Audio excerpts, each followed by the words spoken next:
All right, let's transition to the backdoor cut and everything going on in the world of professional basketball as we move through the NBA playoffs.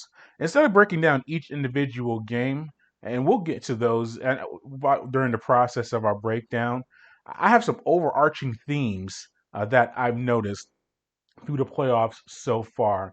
And I think these three themes are really big trends to keep track of as we go through this season and possibly into next season. First one, no LeBron James. First time in his NBA career that he has not won a first round playoff series.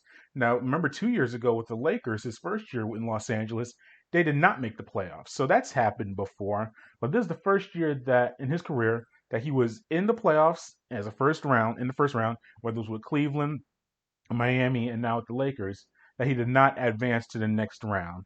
Of course, they were eliminated by Phoenix, and what we saw in that series is, and the Suns will come up in a moment. We'll stick with the Lakers side of things.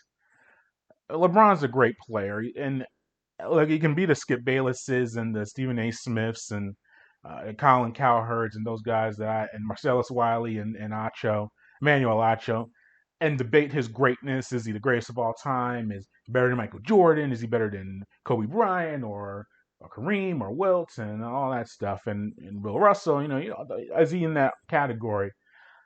Those arguments are so tough to make as far as who is the greatest of all time. But you have to put him in that category of top five or top 10 all time. You just look at his legacy: 4 championships, I think 4 MVPs, multiple Finals MVPs. He's done a lot, done it all. But at this stage of his career, as you look at it, I think he's in year 18 or just finished year 18. He For a championship team, he cannot be the best player on the team anymore. And that's not a knock on his legacy and all that he's done. He's a say top five, top 10 all-time player, first ballot Hall of Famer, really a trendsetter. And we're gonna appreciate him just like a lot of guys with like post-retirement. You appreciate them more when they're gone, whether it's through retirement or really unfortunately through Kobe Bryant through an early death with his accident. It take when guys are gone, you really look back and appreciate them even more than they were playing. I think LeBron in this era is highly criticized, maybe the most scrutinized athlete in the history of sports. Just looking at the way the 24/7 news cycle of sports, internet being a factor, everyone you're listening to me right now on a digital platform. Everyone has a voice, everyone has an opinion, and he has been in the middle of that era since the beginning of his career. That wasn't around in the 60s or the 70s or the 80s or the 90s. So you look at maybe who's the most critiqued athlete, you would say Muhammad Ali and all the stuff that he went through on and on out of the boxing ring. That's true, and it was a political side to his stuff, but it wasn't as intensive, I would argue, as it is now. You look at Michael Jordan, maybe the most at his peak, maybe the most him and Tiger Woods and Muhammad Ali, maybe the most famous athletes in the world when they're at their respective athletic peaks. And Tiger and Jordan had a little bit more of the media and Tiger a little bit more, and Jordan to a less degree, even though Jordan, his peak was in the 90s. Technology, and as far as the attention, was not what it is now with the innovations of Twitter and Instagram and even the Facebook and podcasting, and it's all, and then the full-time commitments of the ESPNs and the Fox Sports Ones and NBC Sports, where it's a lot all 24/7, especially with ESPN and Fox Sports, where they literally have 6-7 hours a day devoted to a Sports Center recap show, the debate shows. All that was not existent in the 70s and 80s and even the 90s. And those guys, I mean, they had their different levels of critiques. But going back to LeBron, him having to go through the most scrutiny of any athlete I think I've ever seen, and his greatness. But the reality is that now he is at an age where if they want to win a championship, he cannot be the best player on the team. Now he's still going to be a major contributor, and he's going to do all that he does. But what really did in the Lakers, I think, was unavailable or inconsistent health of Anthony Davis. At this stage of James' career, Anthony Davis needed to be the guy to be an MVP candidate and be the guy that's in the running with Jokic, who won the MVP. And congrats to him. And we'll get to Denver later on. But Embiid and guys like that we're talking about, even a Chris Paul, who was a big contributor, for the Suns in their run. Anthony Davis just all this year just was not able to be there consistently, especially at the end of the year. And I knew at the middle of the season when he was dealing with an Achilles injury, that's bad news. And they're saying he strained an Achilles. That's not a good sign. And I think you saw overcompensation with that, dealing with the ankles and then the knee. And then ultimately the groin went for him. And we saw him pull the groin and be ineffective towards the end of the Suns series. And LeBron James did all that he could, but he is not. It's not the LeBron James of the early Cleveland days or even the Miami days where he can take just a ragtag group of players, and that's what Schroeder is, and Morris, and Caruso, and Caldwell Pope. All those guys they're scrappy players. They're not even all-star level caliber players, not even superstar, not even all-star level players. And in the past, James could have probably willed that team to a conference finals or even making a championship appearance in the NBA finals. He's not there anymore. So I think Davis, being dinged up really hurt them. And now what you have is a big vacuum. And because we're so used to seeing LeBron James, even if they don't make the finals, at least the conference finals or make the NBA finals. Remember, he's been to 10 NBA finals in his entire career. And that's a lot of basketball of seeing LeBron James. But with his disappearance is the emergence of the young players. And that's point number two of what we've seen throughout the NBA. Trae Young, big moments for him with the Atlanta Hawks, able to win that first round series over the New York Knicks. First player to have 3 30-point games on the road in Madison Square Garden, I think in the postseason since Michael Jordan. You see the numbers, pretty much averaging 30 points, 10 rebounds a contest. He was able to help the Hawks advance into the second round. Their series is tied 1-1 with the Philadelphia Sixers. Donovan Mitchell, 45 points last night as the Jazz were able to win their first game of the Western Conference semifinals against the Clippers. Luka Doncic, 35 points per game average in their 7-game series loss to the Clippers. We saw his emergence. Devin Booker, DeAndre Ayton, two guys who have been inconsistent in their career. Well, definitely Ayton and even Booker. Yes, I know he scored 70 points earlier in his career. He's a very strong scorer, but with the addition of Chris Paul, that team has championship aspirations. All those guys I named are 30 and under. Certainly, Luka and Trae are not even 25 yet. So you add all that up, you see the emergence of young guys. Even Joel Embiid, he had a big night, 40 points in the win over the Hawks last night, and a game two of that series against Atlanta. So I think the emergence of the young superstars, because LeBron can't play forever. And we'll get to that team in New York that's going to probably win the championship in a moment. So I'm not including those guys. We'll get to them in a second. And even Jokic, who won the regular season MVP, or was awarded last night. He's not even 26 years old. So all these guys in their early to mid 20s are taking over, and it's been good to see those guys. Now I think that America and the rest of the nation, you're going to see the ratings. I think they're not going to be as high as in the past because we're just like a lot of other things. We're creatures of habit. We were used to seeing Jordan every year contend for a championship, and then there was a little bit of a lull when you had the Pistons make a run, and all those Jordan, and then Kobe and Shaq, and those guys were dynamic personalities playing with the Lakers, and you saw that emerge, and that was a strong point. While when they broke up and they had their separation, you had that period where the Spurs won championships and the Pistons and some of those squads. I'm a basketball head, so I mean, Tim Duncan just got in Hall of Fame, probably the best forward in my generation as far as watching sports. or watching NBA. But did it translate into a lot of attention? And not so much.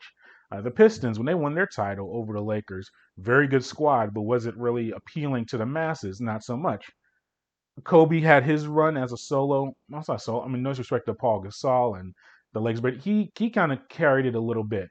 And then you had the LeBron era, which we're in right now, and that's very, LeBron's been great. I mentioned all of his accolades, but he's going to retire in the next 2, 3 years. He can't play forever.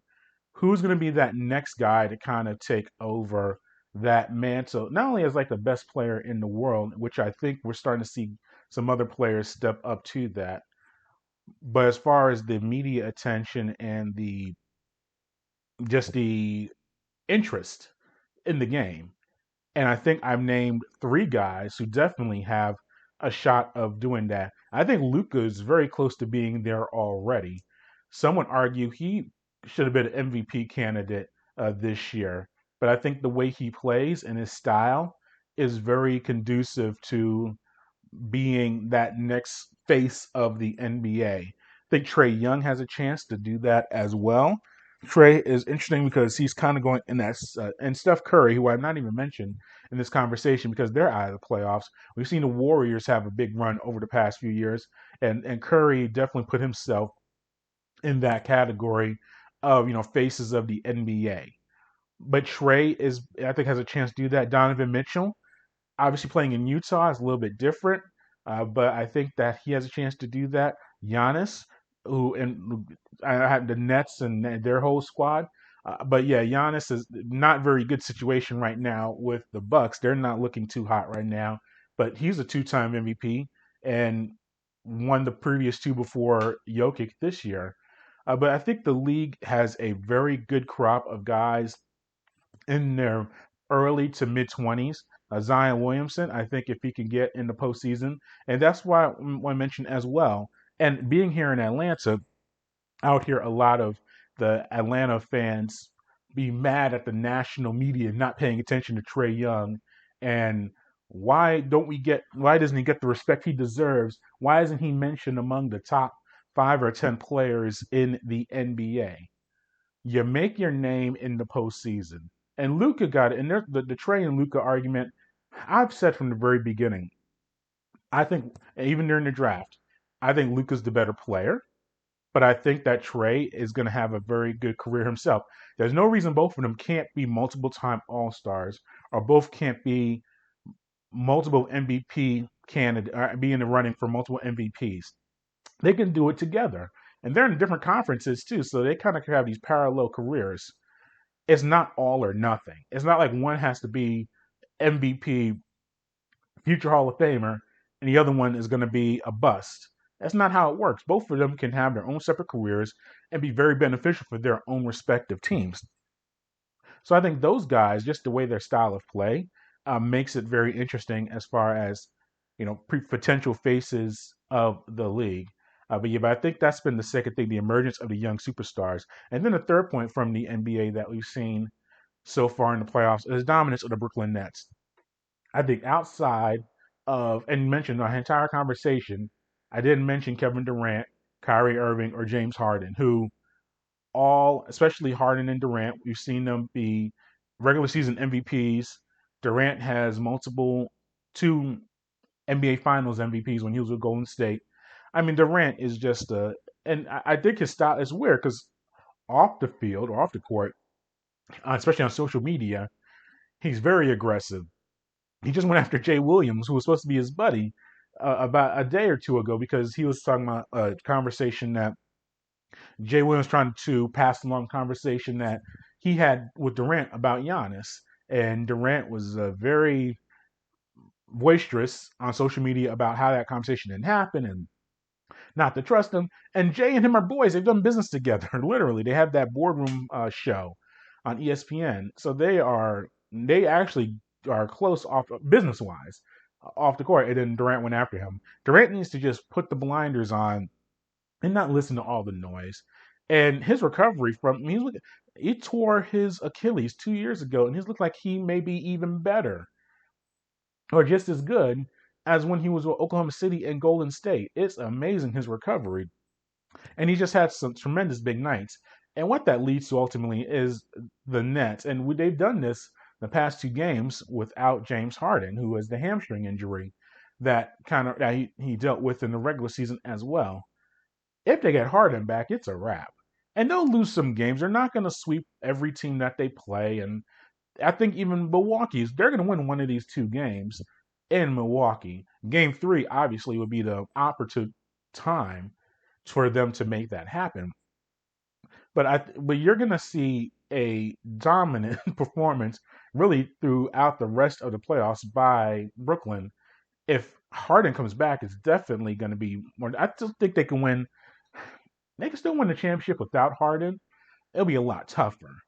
But with Durant and Kyrie Irving on that team, and you combine that with Joe Harris, maybe the best shooter in the currently left in the playoffs in the NBA. You look at the numbers; he's right up there. Blake Griffin, who's had a career revival with the Nets, he didn't dunk for years. Literally, when he was with the Pistons, all of a sudden he's catching dunks and lobs and put back dunks and everything with the Nets. So he has found his health. They're just a really, really solid team. And I think they're going to roll through, well, not roll through Milwaukee, because Milwaukee will win a game. They might even win 2, but they're going to win that series. The Hawks and the Sixers, that's a toss up, but I think ultimately the, man, I picked the Sixers before the series because I thought that with Embiid, if he was healthy and playing, because he has the meniscus tear, and so I was listening to local sports media in Atlanta, and they're saying that knee looks really good for a torn meniscus, and it's a small tear and everything like that. But he's still putting up 35 plus points with a hurt knee, and we know his injury history. Is he really injured? I'm sure. I think he's really injured, but or hurt, hurt. But he's working through it and playing really well. I did say if Embiid was able to play and be healthy, they would win the series, and I'm still sticking with that. But I think if Embiid gets hurt, and you never know with that knee and his injury history, all it takes is for a bad fall on his back or him to tweak something, and he's out for a few games. Hawks can win that series without question.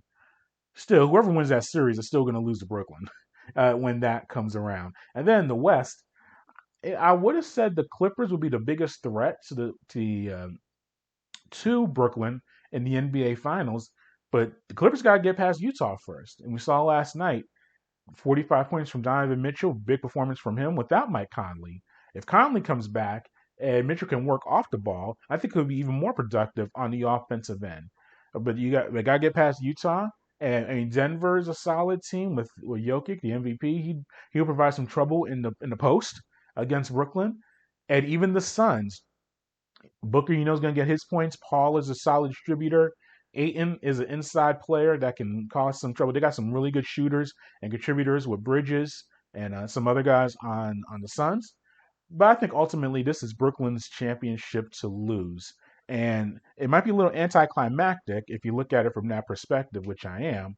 But I think that that's going to be very tough. I see a team beating Brooklyn 4 games in a series. Remember, this is not like the NCAA tournament for basketball or even the NFL.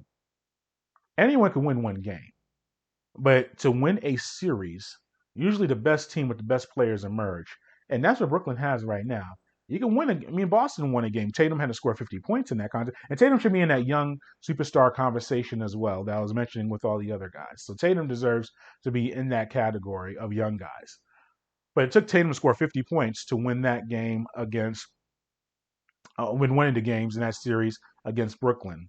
So it can happen. But to beat that team 4 times, that's gonna be very tough to see any team doing that.